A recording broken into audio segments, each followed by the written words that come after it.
Our story begins in ancient Greece, around 360 BCE. The philosopher Plato, in his dialogues Timaeus and Critias, first introduced the world to the enigmatic island of Atlantis.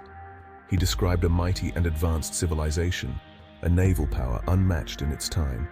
Atlantis, according to Plato, existed some 9,000 years before his time. This places its hypothetical existence around 9,600 BCE. Plato describes Atlantis as being larger than ancient Libya and Asia Minor combined. It was a land of abundance, rich in natural resources and fertile land. He details a magnificent city with concentric rings of water and land, connected by bridges and canals. This grand capital city, also named Atlantis, was said to be a marvel of architecture and engineering. Plato provides tantalizing, if somewhat vague, geographical clues. He places Atlantis beyond the Pillars of Hercules.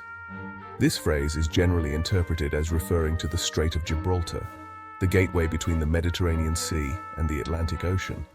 He describes an island located in the Atlantic Ocean opposite the continent.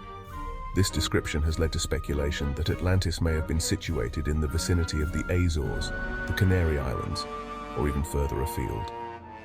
Some theories propose locations in the Mediterranean Sea itself, linking Atlantis to the Minoan civilization on Crete or the Santorini eruption. Others point to submerged landmasses like the Spartel Bank near Gibraltar or the Celtic Shelf. However, no definitive archaeological evidence has been found to confirm any of these locations. The search for Atlantis is further complicated by the passage of millennia, geological changes, and the vastness of the ocean floor. Plato describes Atlantis as a city of unparalleled splendor. The capital city was composed of concentric rings of land and water. Grand canals, wide enough for large ships, crisscrossed the city. The Atlanteans were master builders, using white, black, and red stone to construct their palaces, temples, and public buildings. Temples were adorned with silver, gold, and a mysterious metal called orichalcum, said to have a dazzling sheen. They created a complex system of aqueducts to bring fresh water to the city, and baths of varying temperatures, heated by natural hot springs. The central island, housing the royal palace and main temple, was said to be a breathtaking sight. It featured a magnificent temple dedicated to Poseidon and Plato, adorned with gold, silver, and the legendary orichalcum. The Atlanteans, according to Plato, possessed advanced knowledge and technology. They were skilled in metallurgy, working with metals like copper, tin, and the mysterious orichalcum. Their agricultural practices were sophisticated, utilizing irrigation and terracing to cultivate a wide variety of crops. They had a deep understanding of astronomy and navigation. This allowed them to explore vast distances and establish a powerful maritime empire.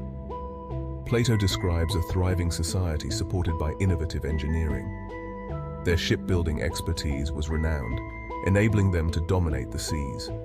They built magnificent harbors and docks, facilitating trade and exploration. Some believe their understanding of energy, potentially harnessing crystals, surpassed our own. However, much like their city, evidence of this advanced technology remains elusive.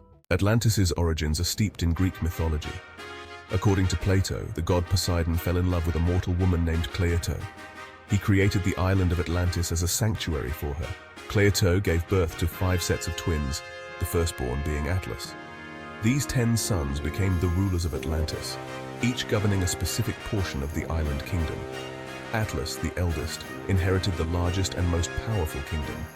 From him, the entire island and the surrounding ocean were said to be named Atlantis and the Atlantic respectively.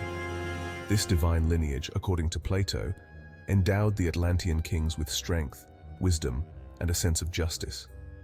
However, as generations passed, this divine heritage became diluted, leading to the eventual corruption and downfall of Atlantis. Plato paints a picture of a highly organized and sophisticated society. The Atlanteans possessed a well-developed legal system, with laws inscribed on pillars of orichalcum. They had a written language and were known for their literary works. Their culture valued art, music, and athletic competitions. Education was highly prized, and both men and women had access to learning.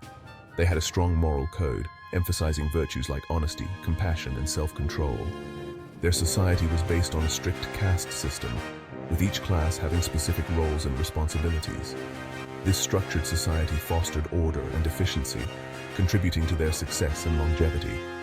However, this rigid social structure may have also contributed to their downfall, as it potentially stifled innovation and adaptability. Plato claims that Atlantis conquered many lands, subjugating their people. However, their advance on Athens was repelled by a valiant Greek defense.